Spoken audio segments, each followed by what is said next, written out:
Hello everybody, this is Tip Top Gaming here today with another Magic the Gathering news video. In today's video, we're going to be covering the December 16th, 2019 Banned and Restricted announcement. So, if you already looked at the screen, which you probably did, or if you read the title, which you also probably did, you'd notice that it says, no changes to any format. However, what we're really going to talk about is their explanation below. If you notice, normally they tell you when the next banned and restricted announcement is. Now, they've done emergency banned and restricted announcements. They've done, they've reduced it from like every 3 months to every 2 months to like pretty much every month. But now they are doing something different. And so why don't we read this below? In recent years, Magic has undergone growth in digital play, tabletop, and esports events, and the number of product releases and supported play formats. In that time, it's become increasingly challenging to schedule banned and restricted change windows in advance such that we can avoid disruption of major events while still implementing timely changes as needed for each format. Going forward, we'll no longer be making a commitment in advance as to when the next B&R update will be. While we still can expect changes to come at a similar pace and will always announce changes on Monday, we'll still be allowing some flexibility in the exact week of changes. This will let us be more agile and responsive with changes when needed while respecting the needs of and timelines of competitive events. While we'll still do our best to avoid making changes to a format too soon before a major event so as to not negatively impact players' plans and preparation. That said, given the number of major events now being held nearly every weekend around the world and the need to make sure we're addressing the health of formats in a timely manner, some conflicts may arise. We'll do what we can in advance to let you know. Alrighty, so basically what they're saying is, hey, we've been scheduling these things for a very long time. However, due to the amount of events, it's hard to get them scheduled, which doesn't make any sense because then they later on and go say, oh, but we're still not going to try and interfere with things. Like, by not having a schedule, you're actually creating less time for people to react because at least people know something is coming. Versus here, it's just completely blindsided. So I think the reason they're giving is completely false. It's nothing to do with the amount of events. Now, I think that the fact that they're trying to avoid hitting events is, something that they do consider. However, they should consider it less, which I think this is a good change. But I think they're giving a false reason. It's a good change because, well, most of the player base is not a competitive player, and so by them basically saying, hey, yeah, we've been ruining standards so that competitive play can continue without any disruption. I think that's kind of ridiculous, and so the reason that they're doing this, I think they're giving again a false reason, but the thing that they're doing is good. I think that the reason they're doing this is that, hey, we realize that we're losing sales when we wait a month to ban things, but they're hiding it as, oh yeah, there's so many events that we can't tell you when the date's gonna be.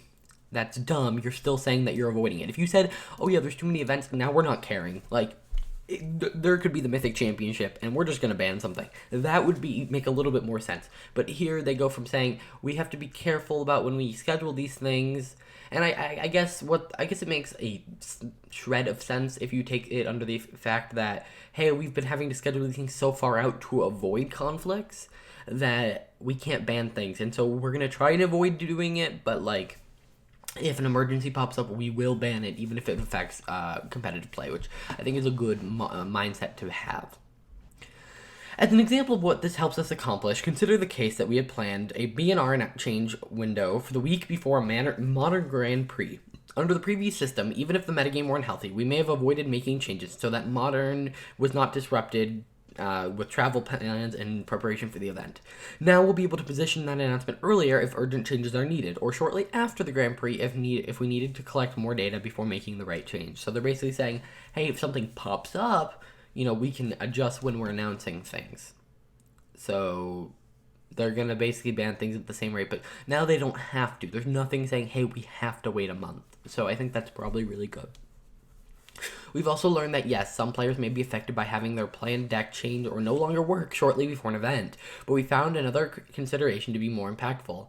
The most likely result of an imbalanced or unfun format is that players simply don't play. They cancel plans, skip side events, or don't engage in a format that isn't healthy. Attendance number at Magic Fest for formats that later received bans bear that out. We understand that there's a value to players knowing in advance when B&R changes can or cannot happen, but as Magic continues to grow, this change will help us strike a better balance of providing the best play experiences at the right pace. We want to emphasize that this will not result in a difference in the number of changes or the philosophy behind them, only when we choose to implement those changes. As always, we will be watching and listening to community feedback. Our next B&R announcement will likely be in January. From that announcement onward, we plan to sync up our Pioneer updates with the rest of our B&R announcements, and expect Pioneer changes to occur at a similar cadence to the rest of the non-rotating formats. Wow, that was a big bomb at the end. So Pioneer, they get the Mondayly banned and restricted announcements, and I think that is wonderful for such a new format. However, I think that the format needs a little bit more time. I think rushing it, because I don't expect the Monday before Christmas there to be like any news on MTG, because they take the week off, I think, or like they take holiday off, so I don't expect a lot of news those weeks. I mean, we do get some Theros spoilers, which is going to be a lot of what covered on this channel, but so that means we have like 2 more bannings, and then it's becoming like a real format. You're only going to get a banning once a month, and it'll make the format do poorly. And I think that if they see the numbers go down after they don't ban things quick enough, that's fine. But I guess one of the things is, since they're not doing scheduled ban and restricted announcements, they could just, hey, Pioneer's doing poorly, let's just ban this. Don't call it a Pioneer ban and restricted, just call it a ban and restricted, and just ban something from Pioneer. So I guess that's fair with the change. We'll just have to see how aggressive they are with this, although it sounds like they don't want to be aggressive at all, which is the advantage of not having the scheduled times. But either way, that's going to do it for today's video. This is a lot of information. It didn't look like much when you jump in here and it says no change to any formats, but then when you really dive into it, there's a lot of information here. Alrighty guys, that's it for this video. If you guys enjoyed, please hit that like button and subscribe, and I'll see you guys in the next video. Bye!